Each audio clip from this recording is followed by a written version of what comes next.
I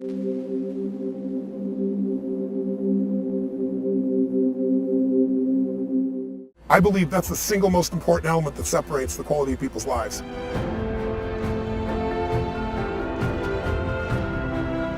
can be superior in the marketplace, but we can also be superior in our own lives. We can enjoy our lives at a different level. We can have a different set of pride that isn't fake. It's not ego. Ego is when you try to make it better than it is, and you know the truth is it's not.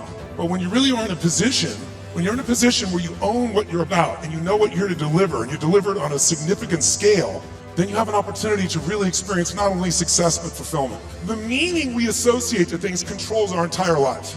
It's not that your mother or father died that's giving you suffering. Certainly that's painful. It's the meaning you think it shouldn't have happened. And when we take control of the meaning, it's the only thing we can control our lives. We can't control events. And we're living now where technology is happening so rapidly. It's magnificent what it does for our lives. But we all know with that technology, our psychology is not developing as rapidly. And as a result, the world's changing. And there are a lot of us that have learned to engage with technology and use it to maximize, most people in this room. But there's lots of people who use technology to disengage, to be harmful to themselves and to other people.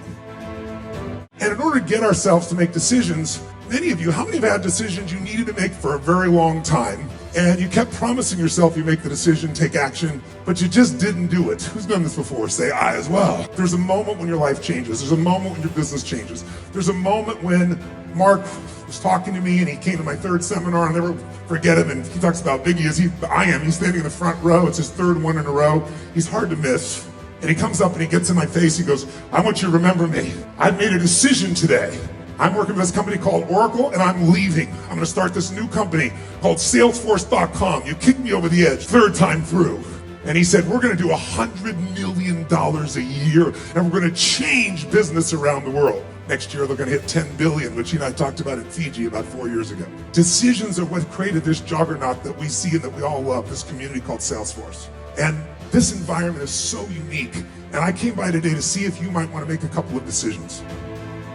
I've always had this belief, if you want to be successful at anything in life, never leave the sight of setting a goal without doing something that commits you to fulfillment. If you get you're in state, right, when you do something. While you're in state, that's the time to commit yourself to something that makes you follow through. How many know what I'm talking about here? Say I. So I'd call somebody up, I'd schedule something, I'd lock in the next meeting, I'd sign up for the class, I'd enroll the guy who was going to mentor me, I'd set the meeting with a mastermind, the people I met. I did something so that whatever I committed to, there was something when I went home that would pull me there. It's structure. In fact, I'll give you 5 C's to RPM just as a quick warm-up for you. How's that? If you don't remember, it'll be okay, but it'll only be in your unconscious for when you go work with a coach. These are the 5 C's. Everything that comes in your mind, anything you can think of, because we're going to basically do a little mini RPM version of things right now. Anything that comes to my mind, I'm here, and while you're here doing something, you're driving in your car and you think of an idea for your business or one of your businesses. Where do you put it?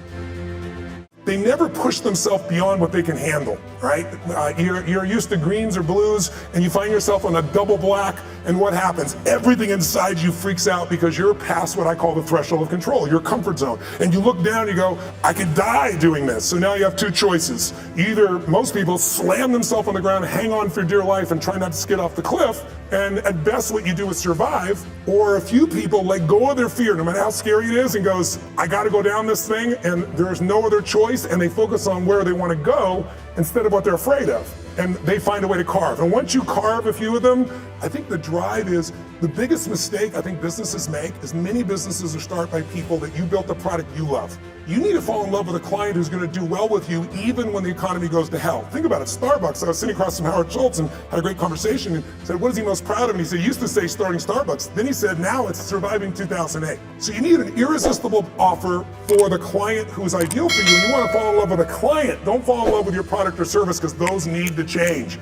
And if you fall in love with your product or service, somebody's going to beat you. They're going to be anticipating. I always tell businesses, there's 2 businesses you have to run, manage right now. Change the way we feel. That's what I spend my life showing people how to do. And what most people don't know is emotion is created by motion. The way you move determines the way you feel. You have 80 different muscles in your face, 80. For most people, this is the largest area of unemployment in the country. They use their face the same way. They feel the same emotions over and over and over again. So what I was saying is I have this deal with myself called priming. Every day I say, say, look, you got to have 10 minutes for yourself. You don't have 10 minutes for yourself, you don't have a life. And I'm not going to hope I feel good. I just got back 6 countries in 12 days. I was in India 2 days ago. Wow. And I woke up here feeling like somebody ran me over with a truck. But the way I did it is I do this process. And it's 10 minutes. I put some music on. I do this massive change in my breathing, so it radically changes the way I feel. And then I do this 3-step process. First, I do 3 minutes of gratitude, where I think of 3 things I'm really grateful for, and I don't think of it over there, I feel it. And the reason is, when you're grateful, you can't be worried. You can't be fearful.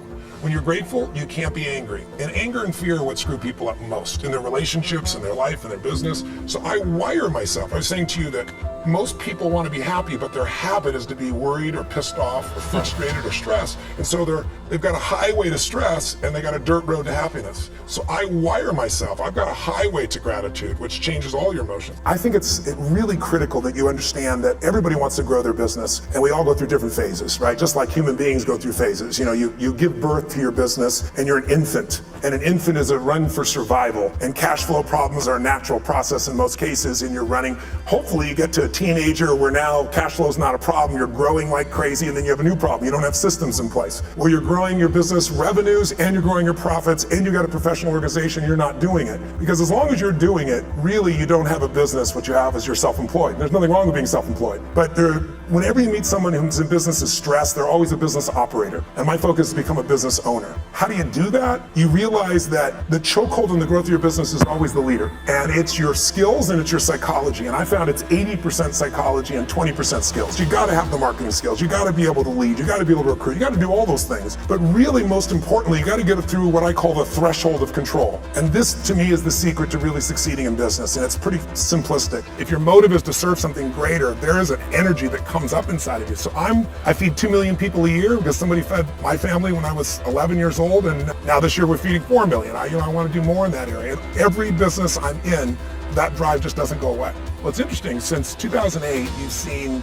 most large enterprise companies have really figured out how to respond to the world economic crisis at that time by cutting, right? They figured out how to cut their costs, they grew their bottom lines, and they built up their cash. And so they've done very well.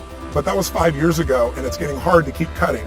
You can't cut your way to growth at this point. So most major corporations are now saying, what do we do about the top line? How do we really grow revenues and sales? And so I built something called Coaching in the Cloud, which we've done for some of the most successful companies in the world. And what it does is it comes in and it revamps the sales process.